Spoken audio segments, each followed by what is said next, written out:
हम कानून बनाते हैं कि भाई पेपर लीक हुआ तो उम्र कैद नहीं तो 10 करोड़ रुपया तक का जुर्माना लेंगे। ये न्यूज कब आया और आज कितना दिन बीत गया? आपकी ईमानदारी इसी में डोल जाती है कि अपने ही खुद बनाए हुए कानून पर एक एक्शन तक नहीं लिए, जबकि इस समय बेरोजगारी सबसे बड़ा मुद्दा इस प्रदेश का है।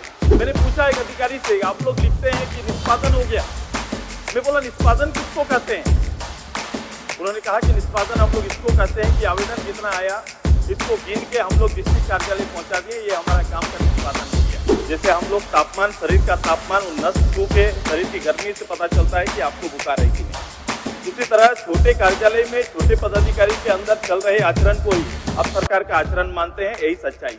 आम लोग अगर अपनी बात और अपने हक की बात करते हैं तो सरकारी आचरण इस रूप से हो गया है कि वो खड़ा होकर सरकारी पदाधिकारी उसका जवाब देता है कि जहां जाओ जो करो, मेरा कुछ कोई नहीं बिगाड़ सकता। स्थानीय नीति बनेगा, नियोजन नीति बनेगा, विस्थापित नीति बनेगा। 4 साल में नीति तो नहीं बनी।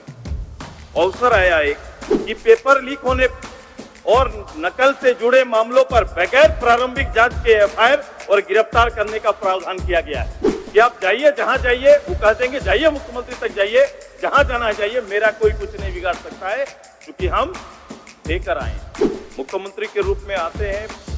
और ये बात चर्चा हो रही है कि ऐसा कर दिया गया, किसी दल ने उनको फंसा दिया, इसकी जांच का प्रस्ताव ले लीजिए, इस पर एक्शन लीजिए, यही आग्रह करना चाहते हैं आपसे। ले लीजिए मुख्यमंत्री जी, ये इतिहास बन जाएगा।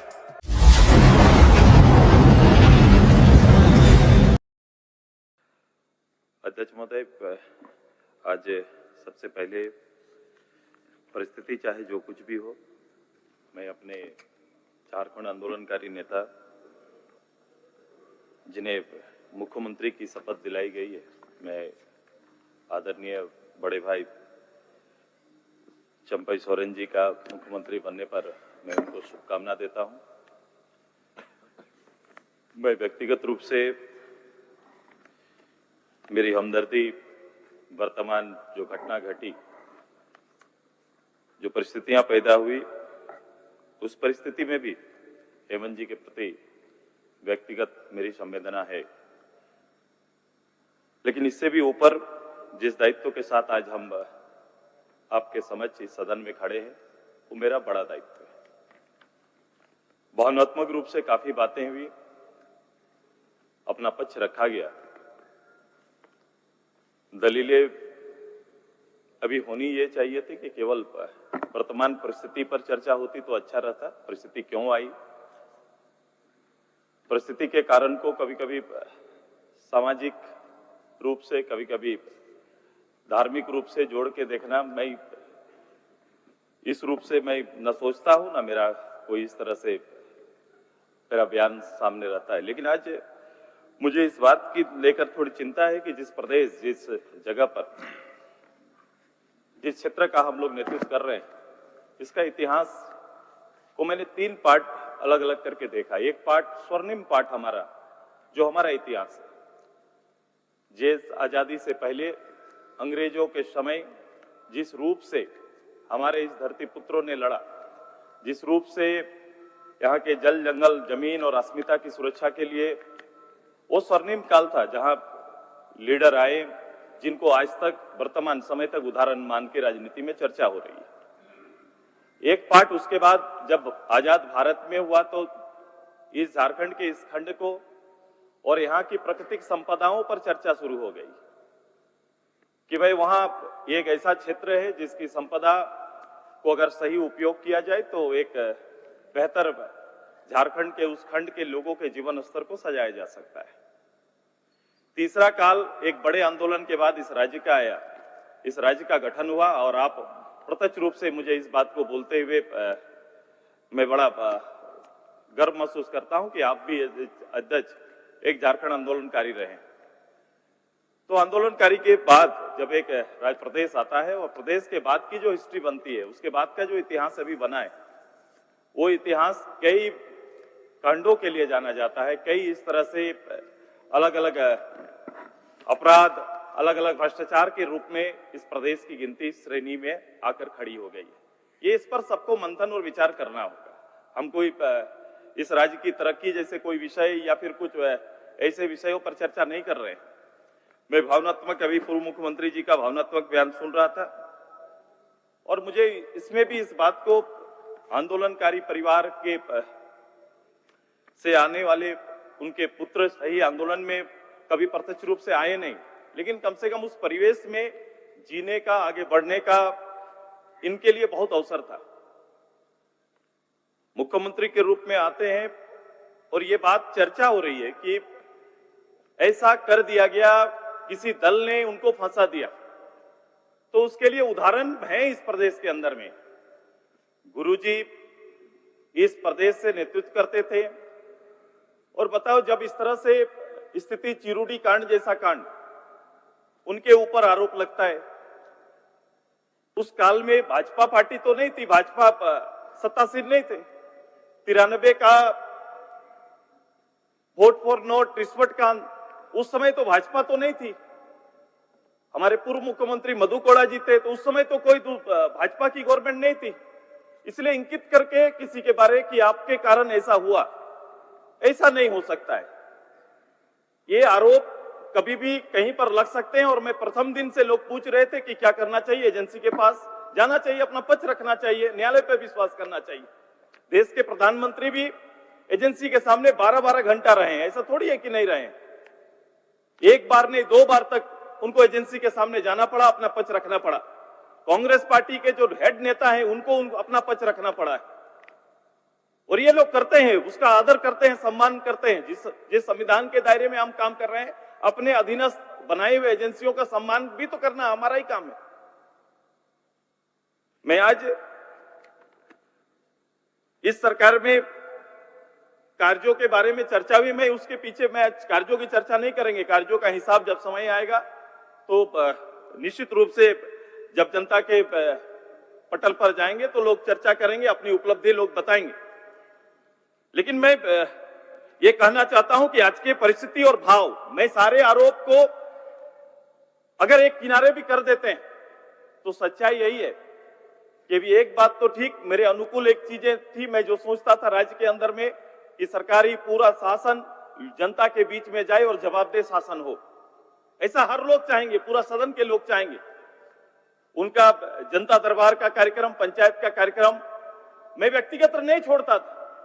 मेरी कोशिश होती थी, मैं पहले भी गांव की सरकार का बल देता था और मेरी कोशिश होती थी कि मैं वहां जाऊं और वहां लोगों का काम हो जाए और उसमें खुशी होती।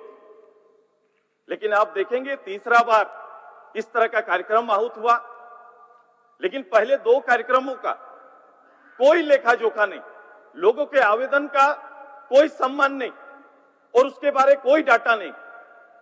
निष्पादन हो गया। मैंने पूछा एक अधिकारी से, आप लोग लिखते हैं कि निष्पादन हो गया, मैं बोला निष्पादन किसको कहते हैं? उन्होंने कहा कि निष्पादन हम लोग इसको कहते हैं कि आवेदन जितना आया इसको गिन के हम लोग डिस्ट्रिक्ट कार्यालय पहुंचा दिए, ये हमारा काम का निष्पादन हो गया। काम हुआ कि नहीं वो निष्पादन नहीं है। पब्लिक क्या सोचेंगे? निष्पादन ये होना कि आवेदन का काम मेरा हो गया तो निष्पादन माना जाता है और इसी डाटा को निष्पादन मानते हैं। माननीय सदस्य, आपके पीछे और 2 आदमी है, हम लोग काफी लेट चल रहे हैं, थोड़ा कंक्लूड कर दीजिए। आप थोड़ा सबके साथ व्यवहारिक में मेरे साथ भी हो जाइए। आपके साथ भी हो रहा है, आप थोड़ा सा कभी मैं आपके ऊपर तो बोल ही नहीं सकता है। वो बात नहीं कर रहे हैं, हमको भी वो इच्छा नहीं है, लेकिन आज का परिवेश, आज का समय, सारा चीज हर दिन जब मैं खड़ा हमसे ज्यादा तो ये परिवेश क्यों आ जाता है? अच्छा क्या करिएगा, सब कभी कभी आता है। बड़ा शॉर्ट बेमौसम भी बादल गरजता है, क्या करिए। मैं जो कहना चाह रहा था, मैं बहुत कुछ नहीं, थोड़े से बात रखूंगा। वो 2 बार के आवेदन का निष्पादन नहीं हुआ, तीसरी बार भी गए तो आवेदन भरने गए। हो सकता है मैं पेंशन पर बात जो किए हैं वो उसका रिजल्ट मिलेगा, जो काम किए हैं वो आएगा, उसका परिणाम रहेंगे आपके। 1 मिनट सुदेश जी, 1 मिनट बोलिए, क्या बोलना चाहते हैं?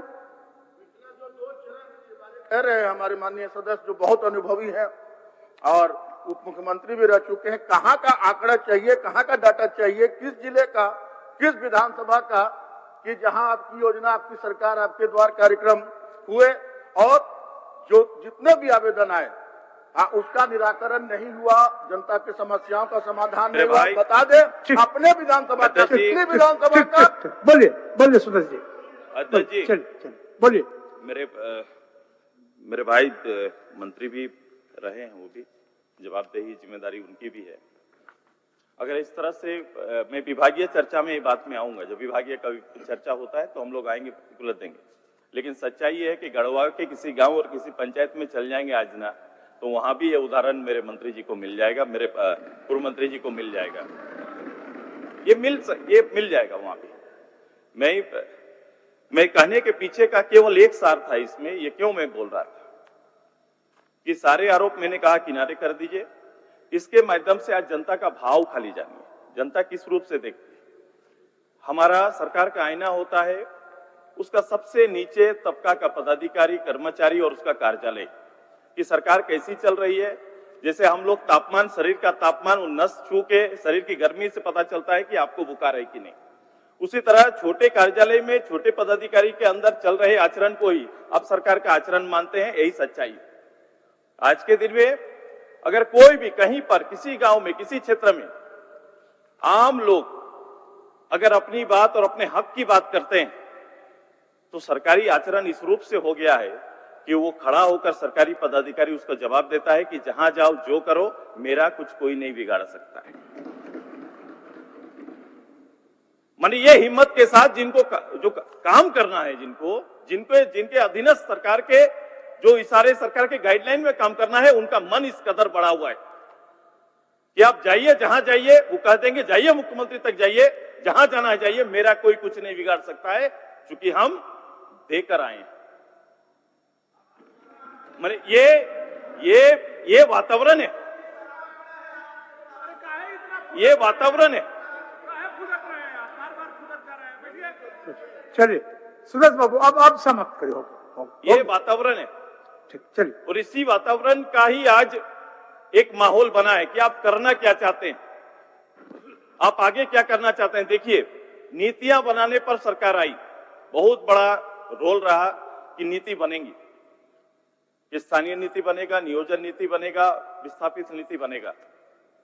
4 साल में नीति तो नहीं बनी। अवसर आया एक कि लोग लंबे समय के बाद एग्जाम के लिए तैयार हुए कि परीक्षाएं आएंगी। आप ही का इसी सरकार में 30 नवंबर 2023 को एक अलग से पेपर लीक होने पर एक कानून बनता है। आप कानून बनाते हैं कि भाई पेपर लीक हुआ तो उम्र कैद, नहीं तो 10 करोड़ रुपया तक का जुर्माना लेंगे। कोई परीक्षार्थी गलत करेगा तो कदाचार करते हुए पकड़ा जाएगा, उसके लिए भी सजा तय की है। लोगों ने इसका विरोध किया था। मैं इस पूरे आपके माध्यम से पूरे सदन से को ध्यान आकृष्ट करना चाहता हूं कि आप ही का बनाया हुआ नियम, कि इसमें कहा गया कि पेपर लीक होने और नकल से जुड़े मामलों पर बगैर प्रारंभिक जांच के एफआईआर और गिरफ्तार करने का प्रावधान किया गया है।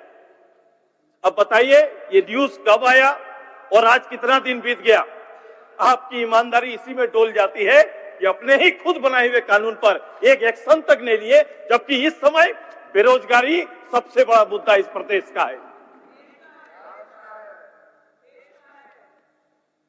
मैं आदरणीय इस सदन के नेता से आग्रह करेंगे कि दादा और सभी लोग, पूरा सदन समर्थन के साथ, पूरा सदन एक मुश्त होकर सुरेश सभी जी लोग समर्थन के साथ आग्रह करिए, समर्थन के साथ तो अच्छा लगेगा।